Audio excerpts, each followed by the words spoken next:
Assalamualaikum warahmatullahi wabarakatuh. Nama saya Dina Makrojasilalahi dengan NIM 0701213060,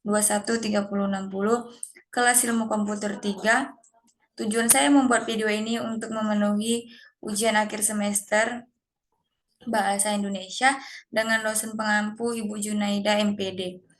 Baiklah, di sini saya akan memaparkan mengenai karya ilmiah dan penulisannya. Contoh dari karya ilmiah, salah satunya adalah makalah.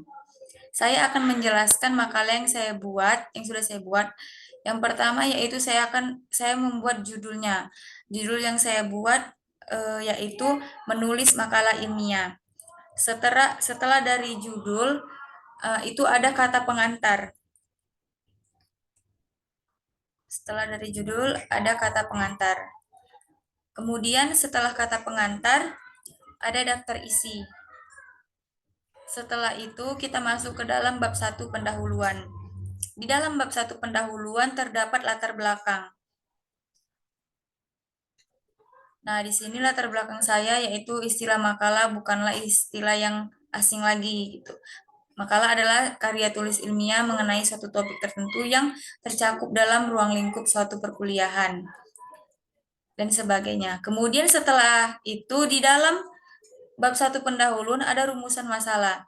Dari penjelasan latar belakang yang sudah saya paparkan, maka terdapatlah rumusan masalah, yaitu yang pertama, apa itu makalah ilmiah, yang kedua, bagaimana jenis-jenisnya, terus bagaimana sistematikanya, bagaimana format dalam makalah, dan bagaimana penulisan makalah ilmiah.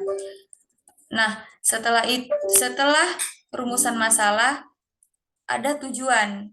Jadi, dengan adanya perumusan masalah tadi, kita memiliki tujuan. Apa sih tujuan dari karya ilmiah sebuah makalah ini? Yang pertama yaitu agar mampu menjelaskan definisi makalah sesuai dengan judul makalah yang saya ambil. Kemudian kita masuk ke dalam bab 2 pembahasan.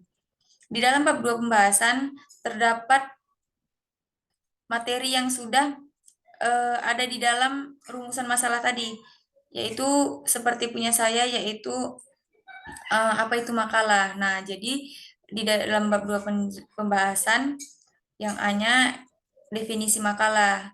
Makalah merupakan karya tulis yang bentuknya paling sederhana di antara karya tulis ilmiah yang lain. Kemudian kita masuk ke dalam materi kedua, yaitu jenis-jenis makalah.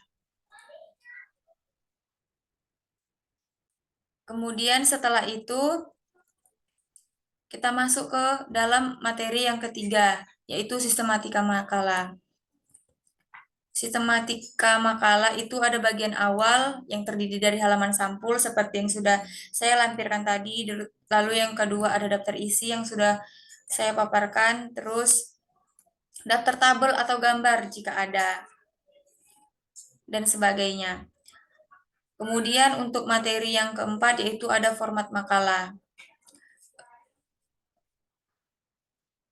Kemudian untuk yang kelima yaitu ada langkah-langkah menulis makalah ilmiah. Yang pertama memilih topik, menentukan tujuannya, apa sih tujuan kita gitu. Terus yang ketiga membuat kerangka, menetapkan tesis. Kemudian masuk ke dalam bab 3 yaitu kesimpulan dan saran. Di dalam bab 3 terdapat kesimpulan dan saran. Nah, kesimpulannya itu isi dari makalah yang sudah kita buat, materi-materi yang ada di dalam makalah tersebut. Kesimpulannya makalah adalah karya tulis ilmiah yang berisi uraian dari topik yang membahas suatu permasalahan yang akan disimpulkan dalam forum resmi atau seminar. Makalah yang merupakan salah satu jenis karya ilmiah memiliki ciri antara lain objektif, tidak memihak berdasarkan fakta, sistematis, dan logika, dan sebagainya. Kemudian di dalam bab 3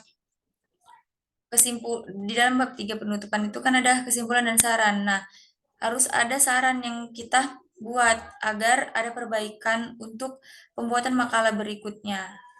Setelah itu ada daftar pustaka. Jadi dalam kita membuat makalah pasti kita akan mengutip dari sebuah artikel, jurnal, ataupun buku. Jadi kutipan yang kita ambil kita tulis ke dalam daftar pustaka. Mungkin itu saja penjelasan dari saya, lebih dan kurangnya saya mohon maaf. Wabillahi taufiq wal hidayah. Wassalamualaikum warahmatullahi wabarakatuh.